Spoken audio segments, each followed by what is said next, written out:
মেসাজ Azizul enterprise football tournament 2025।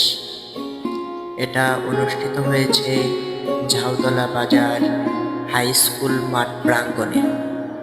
খেলার মূল উদ্দেশ্য, এটা কোচিং সেন্টারের জন্য ফুটবল খেলাটি আয়োজন করা হয়েছে।